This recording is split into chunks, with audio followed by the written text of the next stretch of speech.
I remember talking to a few trainers a long time ago about where to stop when you bench press. And these trainers told me when you bench press, you're supposed to bench press to bend your arms at 90 degrees. So instead of going all the way down because it will be below 90 degrees, they say stop about halfway, which I think is not going to be a good workout overall. The reason why they say stop at 90 degrees for the average person is because most people don't have the mobility to go below 90 degrees and be injured free. But instead of just working at that range, they didn't consider improving their mobility to handle a deep range of motion or the range of motion required for powerlifting. One thing I argued to them that the reason why you need to go all the way down is because if you are just used to going at 90 degrees, you can get injured or you can be stuck if you accidentally go even 1 inch below 90 degrees. And then all of a sudden you cannot push yourself up because you haven't trained yourself to handle that type of range of motion, and you lost the mobility because you didn't go full range of motion. One time I was working out in the gym and I just copied someone else's way of working out.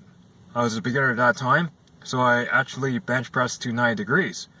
And then a member came up to me and told me that he should go all the way down because he one time used to bench that way. He accidentally went down further a bit and he got injured for at least a couple weeks because he lost the flexibility and he lost the ability to handle that type of range of motion. Now, working at 90 degrees for some sets can help improve your potential for strength or even muscle mass. You got to do both the half reps or the top part of the range of motion, and you got to do the full range of motion. Another argument I had against the trainers who told me to just stop at 90 degrees was if you do push-ups, does that mean you're supposed to stop at 90 degrees too? Because in gym class, they tell you to go very close to the ground. If you're doing your knuckles, you got an extra inch or two. The people that sell push-up bars, you tell me you cannot get the extra inch range of motion? So overall, for all exercises, you got to be able to train full range of motion majority of the times. As a beginner, you got to be able to handle full range of motion or work towards full range of motion. When you become more advanced and you want to improve your potential for handling more weight, then partial range of motion can work too.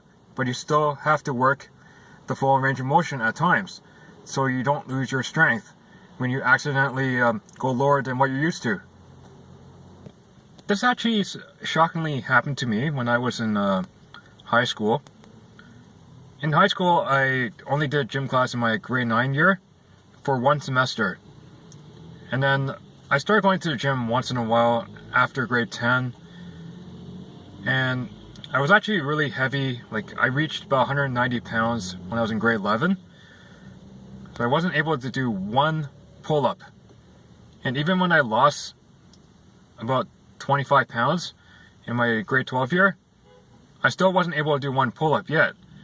But then when I started doing deep push-ups on 3 chairs, once I got to 10 reps, all of a sudden I was able to do at least 1 pull-up. And it gave me the confidence to be able to work towards getting at least 5 or even 10. I wasn't sure why when I started doing deep push-ups with 3 chairs, I became strong enough to do at least 1 pull-up. Because when you do push-ups, it works out your chest. And it's a pushing exercise, not a pulling exercise. I believe it had to do with the back being fully contracted when I got the deep stretch of the chest and shoulders when I was at the bottom. I don't just do rack pulls for a deadlift workout. I do deadlifts at full range of motion, even deficits. Because if you just do rack pulls, the range of motion to handle a full deadlift becomes weaker over time.